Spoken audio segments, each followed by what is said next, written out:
دو نوجوان آسٹریلیا گئے، ایک وہاں جا کے اسٹڈی کرتا اور جاب کرتا، دوسرا صرف جاب کرتا پارٹ ٹائم اور اس کے بعد سارا دن پارکوں میں پھرتا، رات کو کلبوں میں چلا جاتا۔ دونوں کا مقصد یہ تھا کہ یہاں کی پرماننٹ ریزیڈنسی لینی ہے۔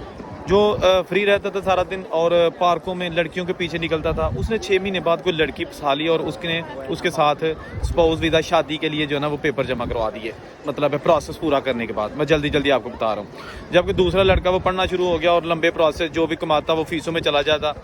اس بندے نے 1 سال کے اندر جو ہے نا وہ اپنا سارا کام کر لیا پیپروں کا مکمل، جبکہ جو دوسرا لڑکا تھا 1 سال میں اس کا بھی 1 سیمیسٹر یا 2 سیمیسٹرز ہی کلیئر ہوئے تھے۔ بہرحال بات کرنے کا مقصد یہ ہے کہ کیسی پلاننگ نوجوان کرتے ہیں کہ جناب اس نے کوئی کام نہیں وہاں پہ کیا، کوئی اسٹڈی نہیں کی، وہاں جا کے بس اس نے جو ہے ارادہ کیا ہوا تھا کہ میں نے یہاں کے پیپر لینے ہیں، لڑکی سے شادی کر کے لینے ہیں۔ بہرحال لڑکی اس کو مل گئی اور اس نے اس سے شادی کر لی۔ ابھی تک وہ اکٹھے رہ رہے ہیں کیونکہ ابھی اس کو 5 سال نہیں ہوئے، اور کوشش ہے ان کی کہ 5 سال تک ہم اپنے